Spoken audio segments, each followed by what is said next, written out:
जय माता की भक्तों। आज का विषय है भैरव बाबा।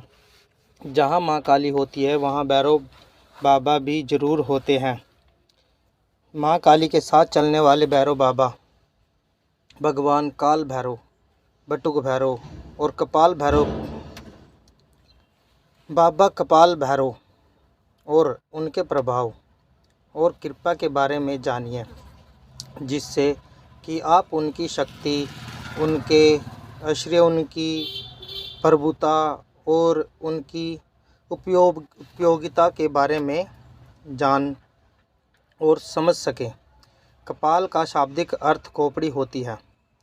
खोपड़ी न केवल मनुष्यों की आपूर्ति हर प्रकार के जीवन की होती है।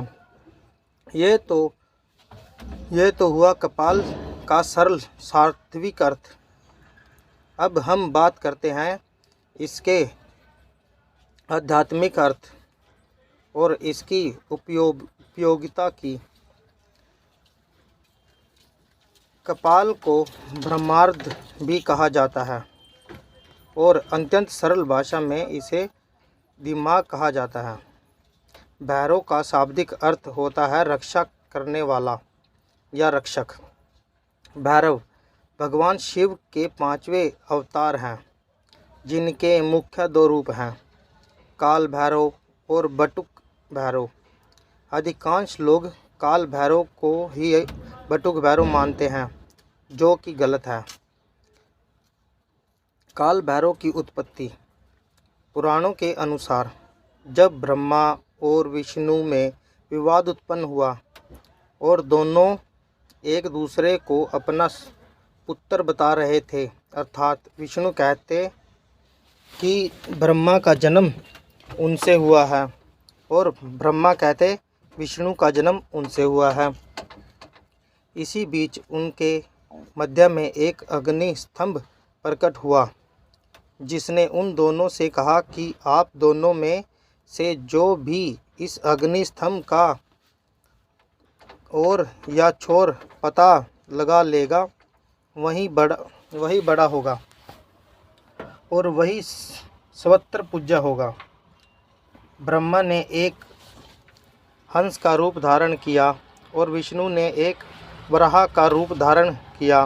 ब्रह्मा ने ऊपर और विष्णु ने नीचे की ओर प्रस्थान किया। एक समय आने के बाद श्री हरि विष्णु ने यह मान लिया कि इस अग्नि स्तंभ का कोई अंत नहीं है, परंतु ब्रह्मादेव किसी भी कीमत पर अपनी प्राज्ञा मानने को तैयार नहीं थे। कुछ ऊपर पहुंचने पर उन्हें वहां कैतिक नामक एक पुष्प मिला। उन्होंने उससे कहा कि यदि तुम मेरा समर्थन करो तो मैं तुम्हें सबसे महत्वपूर्ण पुष्प की उपाधि प्रदान करूंगा। कैतिक ने ब्रह्मा की ओर ये बात स्वीकार कर ली और उस पुष्प को लेकर ब्रह्मादेव वापस नीचे आ गए। जब उस अग्नि स्तंभ ने उससे पूछा कि क्या आप दोनों में से किसी को मेरी ओर छोर मिला, तो इस पर नारायण ने तो मान कर दिया, परंतु ब्रह्मादेव ने कहा कि हाँ, मुझे मिला है और सत्यापन के लिए कैतिक पुष्प को प्रस्तुत कर दिया। कैतिक ने भी ब्रह्मादेव का समर्थन किया। तब उस अग्नि स्तंभ ने एक पुष्प की आकृति ग्रहण की और प्रकट हुए महाकाल महारुद्र भगवान शिव। उन्होंने ब्रह्मादेव से कहा कि आप असत्य बोल रहे हैं और ब्रह्मा को असत्य भाषण के लिए कभी भी न पूजे जाने का श्राप दिया और कैतिक की असत्य भाषण के लिए उसे अपना पूजा प्रयोग जाने में निषेध कर दिया।